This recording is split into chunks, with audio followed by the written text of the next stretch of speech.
नमस्कार। आज हम पुनः तुलसीदास के हमारे पाठ्यक्रम में सम्मिलित जो अंश हैं कवितावली के विनय के पद, उन्हीं पर चर्चा करते हैं, उन्हीं की व्याख्या करते हैं।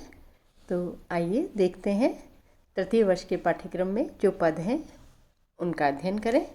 देखिए, पहला जो पद है वह है, खेती न किसान को, भिकारी को न भीख, बलि बनिक को बनिज, न चाकर को चाकरी। तुलसीदास जी राम की कृपा का बखान करते हुए प्रतिपादित करते हैं कि राम की कृपा से समस्त संकटों व दुखों का परिहार हो जाता है। वे कहते हैं कि वर्तमान समय जो है वो अत्यंत ही कठिन समय है। वर्तमान समय में किसानों के पास खेती नहीं है, भिखारियों को भीख नहीं मिलती, वणियों के पास व्यापार नहीं चलता, नौकरी चाहने वालों को नौकरी नहीं मिलती। इसीलिए जीविका नहीं होने के कारण सभी संसार में जितने भी लोग हैं वो सब लिखे ना, जीविका विहीन लोग, सिद्ध्यमान सोच बस। जो भी आज है वो सब के सब एक चिंता में, शोक में जो है पीड़ित दिखाई दे रहे हैं, दुखी हैं। दुखी जो है वह पीड़ित होकर एक दूसरे से कहते हैं कि अब कहाँ जाएं और क्या करें, कैसे हमारा जीवन बसर करें। ये पद हमें वर्तमान समय में, जैसे हमारा समय चल रहा है ना अभी कोरोना के अंदर, जो पीड़ित समाज दिखाई दे रहा है वह इतना प्रासंगिक दिखाई दे रहा है। ये पद मुझे जैसे लग रहा है आज का समय जैसा विकट है वैसा ही समय संभवतः उस समय रहा होगा। वेदहूँ पुराण कही, लोकहूँ विलोकत है ना। वो कह रहे हैं कुछ समझ में नहीं आ रहा। तुलसीदास जी आगे कहते हैं, वेद और पुराण भी यही कहते हैं, लोक में भी यही देखा जाता है। जब भी संकट का समय होता है केवल राम ही आप सब पर कृपा कर सकते हैं। वे ही दीन बंधु है, वे ही दरिद्र नारायण है।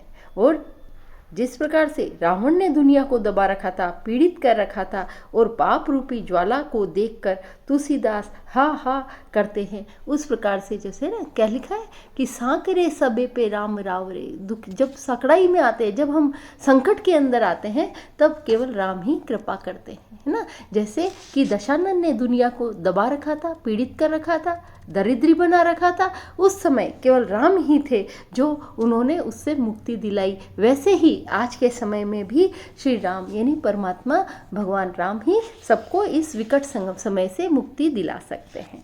यहाँ कवि ने अपनी दृढ़ आस्था का परिचय देते हुए ये कहा है कि राम जो है संसार में यथार्थ का जो वर्णन किया है वह राम की कृपा के द्वारा ही उससे मुक्ति हमें मिल सकती है।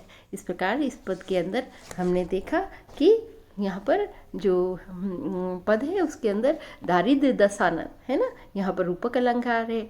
और दूसरी सब जगह जो है हमको द द द की आवृत्ति हो रही है, वहाँ अनुप्रास का सौंदर्य दिखाई दे रहा है ना। मनहरण कवित्व छंद है ये, और ब्रज भाषा का सुंदर वर्णन इसके अंदर दिखाई दे रहा है ना। संसार की विकट स्थिति जो उस समय भी थी और आज भी हमें प्रासंगिक लग रही है, बिल्कुल वैसी ही दिखाई दे रही है। भक्ति का जो है भक्ति रस के रूप में यहाँ व्यक्त हुआ है, और दृढ़ आस्था उनकी प्रकट हुई है, और प्रसाद गुण दिखाई दे रहा है। अगला पद अध्ययन करते हैं हम। देखो, धूत कहो अवधूत कहो, रजपूत कहो जुलाहा कहो कोई। यहाँ पर इस पद के अंदर देखिए तुलसीदास जी ने अपना अपूर्व समर्पण जो है और एक निष्ठता है वह राम पे व्यक्त की है। संसार से उन्हें कोई लेना देना नहीं है। संसार चाहे जो भी कहे, वे अपने मन के अंदर, अपनी मौज के अंदर केवल परमात्मा के भक्त हैं, वो यहाँ दिखाई दे रहे हैं, है ना। तो उनकी जो समर्पणता है और एक निष्ठता है वह यहाँ व्यक्त हुई है। चाहे कोई धूत कहे, चाहे कोई योगी कहे, चाहे कोई राजपूत कहे, चाहे जुलाहा ही कह दे, जिसको जो इच्छा हो वो उसे कह सकते हैं। क्योंकि एक तो उन्हें किसी की रोटी से, अपने किसी से रोटी का व्यवहार नहीं करना है, अपने लड़का का विवाह नहीं करना है, ना ही किसी की जाति को जो है, ना तो किसी की जाति ही बिगाड़नी है। वो कहते हैं कि मैं तो बस राम का दास हूँ, है ना। तुलसी सरनाम गुलाम राम को, जाको रुचे सो कहे, कुछ जिसको जो मर्जी पड़े जो कहे। मत वाले लोग तो यही कहते, वो तो प्रेम के मत वाले थे, राम की भक्ति के मत वाले थे। तो वो यहाँ दिखाई दिया और वे कह रहे हैं कि मुझे कोई मतलब नहीं है, मुझे तो मांग के खाना है। और किसी देवालय में, चाहे मंदिर में, चाहे मस्जिद में जाकर सो जाना है, और किसी से एक लेना है न देना दो है ना। मांगी के खेबो मसीत में सोईबो, लेबो न एक न देबो दो, है ना। लोक कहावत है, लेना एक न देना दो, मुझे किसी से कोई मतलब ही नहीं है ना। तो लोक कहावत का कितना उचित प्रयोग करते हुए उन्होंने अपनी दृढ़ निष्ठा को इस पद के अंदर व्यक्त किया है। बहुत ही सुंदर है, कवित्व छंद है, अनुप्रास का सौंदर्य यहाँ है, और अनुपम समर्पण भक्ति जो है उनकी दृढ़ आस्था प्रभु के प्रति यहाँ व्यक्त हुई है। प्रसाद काव्य गुण है। ठीक है, अगला पद देखते हैं। कवि तुलसीदास जी यहाँ पर कह रहे हैं, संसार के प्रति अपनी जो निर्लिप्तता है, किसी से कोई मतलब नहीं है, वही इस पद के अंदर भी व्यक्त हो रहा है। देखो वो कह रहे हैं, न मेरी कोई जाति पाति है ना, मेरी जाति पाति न काहू की जाति, ना मैं बता मेरे को जाति पाति से मतलब है ना किसी। आज का समाज है ना, कितना जाति पाति के अंदर, ऊंच नीच के अंदर मरा जा रहा है। बिल्कुल वैसी ही स्थिति तुलसीदास की थी, है ना। कितने सरल स्वभाव के होते हैं संत, बिल्कुल अपने संत स्वभाव जो है वो किसी से कोई मतलब नहीं। इसी प्रकार की जो छोटी बातें, जो हल्की बातें उनके मन में भी नहीं आती। वे कहते काहू की जाति पाति, मुझे किसी की जाति पाति से मतलब नहीं। मेरे को काम को न मैं किसी के काम का नहीं हूँ, ना मेरे कोई काम का है। मेरा तो एक राम है, वो मेरा है। लोक परलोक रघुनाथ ही के सब साथ, जो है ये लोक या परलोक सब कुछ जो भी है वो रघुनाथ जी के साथ है। भारी है भरोसा तुलसी के एक राम को, मुझे तो एकमात्र राम का ही बहुत ज़्यादा भरोसा है, वही मेरे सब कुछ है, उन्हीं का भरोसा है। मेरी दृष्टि में तो संसार के लोग कितने अज्ञानी हैं जो यह लोकोक्ति भी नहीं समझते कि गोत्र स्वामी का होता है, वही सेवक का होता है ना। कहा है ना, भारी है भरोसा तुलसी, अति ही अयाने उपखानो न बूझे को, साह ही को गोतु, है ना। वह न गोतु होत गुलाम को, साहब का ही कोई ये गीत नहीं है। गोत्र होता है ना, अपने यहाँ पर पूछते हैं, कोई भी संबंध करते हैं कि ये कौन से गोत्र के, तो गोत्र तो केवल साहब का ही नहीं, आपके बड़े बुजुर्ग का होता है। तो अर्थात मेरा बड़ा बुजुर्ग कौन है, केवल राम है। तो राम का जो है वही मेरा है, तो मेरे तो वही हैं और मैं उन्हीं का हूँ, इसलिए मैं ही उनके सब कुछ हूँ, है ना। तो वो कह रहे हैं, मैं किसी के दरवाजे में तो खड़ नहीं पड़ा हूँ जो लोग मेरे विषय में चिंतित हो। मैं जो भी हूँ, जैसा भी हूँ, राम का दास हूँ और राम ही मेरे स्वामी हैं, अर्थात राम ही मेरे सर्वस्व हैं। मैं उनके प्रति ही अपना सब कुछ समर्पण किए हुए हूँ, है ना। तो कितनी अच्छी, वहाँ यहाँ पर भी वह पुनर्लोकोक्ति का है ना, साहकु न गोतु होतु न गुलाम का। अगर गोत्र ही होता है तो वो तो पूर्वजों का, मालिक का, साहब का होता है। हमारा कौन सा गोत्र है, हमारा कोई गोत्र नहीं है, मेरा कोई, यानी उस समय में भी इस प्रकार की जाति पाति, गोत्र, है ना, ऊंच नीचे सब कुछ थे, ये इस पद में हमें ज्ञात होता है। तुलसीदास जी का यह पद हमें ये बताते हैं, ये जो पद लिखे हैं ये बताते हैं कि उस समय में भी बहुत सामाजिक जो संकीर्णताएं थी वो उस समय में भी थी, और जो भक्त है उसके लिए तो सब कुछ एक सा है, उसको किसी चीज़ से कोई मतलब नहीं होता। वो किसी भी चीज़ से जो है वो दुखी या पीड़ित नहीं हो सकता, क्योंकि वो तो प्रभु का है, उसे किसी से कोई लेना देना नहीं है। अगला पद हम देखते हैं, देखिए, रामु मातु पीतु बंधु सुजसु गुरु पुण्य साहिब। अरे भाई, मेरा तो जो भी है वही बात जो है पूर्व में है, वही इसके अंदर उन्होंने कही है कि राम की महानता का जो है वो वर्णन हमें एक नज़र में ही यहाँ एक निष्ठता का मान। राम ही मेरे सर्वस्व, वे कहते हैं मेरे माता पिता, बंधु, आत्मीय, पूज्य, गुरु और परम हितकारी वे सिर्फ राम ही हैं। अगर आप कहो कि जो है वे राम जो है वो ही क्या है, मेरे साहब है, साहब भी वही है, सखा भी वही है, सहाय भी वही है, नाहते नेह पुनीत चित्त, जो भी कुछ मेरे इस संसार के अंदर है, पवित्र मन में जितने भी स्नेह के संबंध संभव है वो सब सिर्फ राम के साथ ही हैं।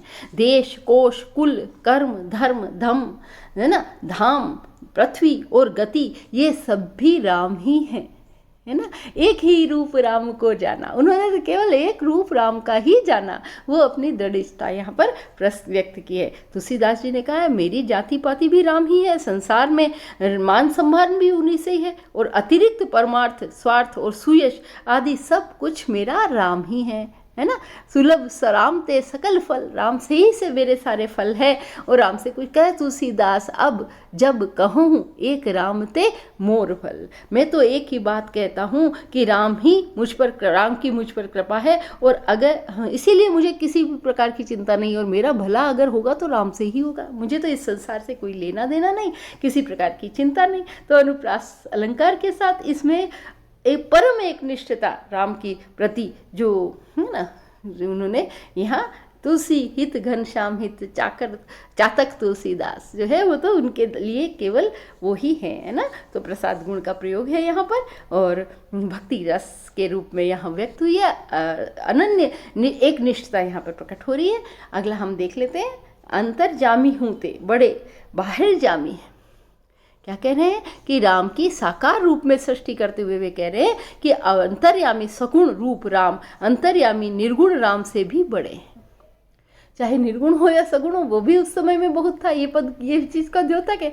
वो कह रहे हैं कि मेरे अंदर जो भगवान सगुण रूप में विराजमान है, ये बाहर रमते हुए निर्गुण ब्रह्म से भी ज़्यादा बड़े हैं। इसलिए अंतर्जामी कहते हैं परमात्मा तो घट में है, बाहर नहीं है। उसके निर्गुण रूप को ज्ञान से जाने वहाँ है, ये ज्ञान नहीं, उनको तो अंतर में जो बैठा हुआ है वो परमात्मा मेरा है। वे ही मात्र नाम लेने पर ही अपने भक्तों की रक्षा करने के लिए उसी प्रकार तत्पर होकर आते हैं जैसे हाल ही में जन्म दे चुकी गाय अपने बच्चे का शब्द सुनते ही थनों में से दूध उतारती हुई दौड़ती चली आती। धावत धेनु पे नहाई लवाई, जो बालक बोलने काम किए थे। जैसे बच्चे का जन्म होते ही गाय उसको दूध पिलाने के लिए दौड़ती आती है, वो ही स्थिति बिल्कुल यहाँ पर जीव की और राम की है, जो अंतर्यामी रूप में विद्यमान रहते हैं।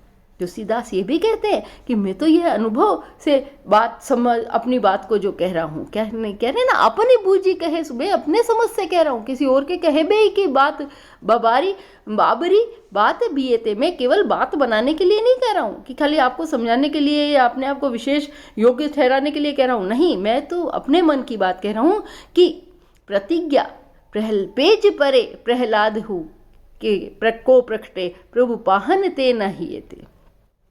प्रहलाद की प्रतिज्ञा का निर्वाह करते समय भगवान पत्थर से प्रकट हुए, न कि हृदय से। अतः स्पष्ट है कि राम नाम मात्र लेने से संसार के सारे कष्ट दूर हो जाते हैं। जैसे ही उन्होंने नाम लिया तो प्रभु तो वहीं से प्रकट हो गए, है ना। हृदय से नाम लिया और वो वहाँ से प्रकट हो गए, है ना। पत्थर से जो सामने था उसने कहा इसमें है क्या, हाँ इसमें है, दृढ़ता निष्ठा से कहा, और वहाँ से प्रभु प्रकट हो गए। तो इस प्रकार से कवि ने यहाँ पर सुंदर वर्णन किया है। अनुप्रास अलंकार का सत्वत्व प्रयोग हुआ है, कवित्व जो है वो मनहरण कवित्व इसमें है, और राम की सगुणता, सगुण और निर्गुण का, सामाजिक स्थिति का, और उस काल की विकट समस्याओं का, जाति पाति का, ऊंच नीच, इन सब का इस कवितावली के उत्तरकांड के अंदर इन विनय के पदों में कवि ने वर्णन किया है। तो ये राम के हमारे पाठ्यक्रम के अंतर्गत तृतीय वर्ष के पाठ्यक्रम में जो राम के पद हैं, तुलसीदास जी के पद हैं, वे पूर्ण हुए।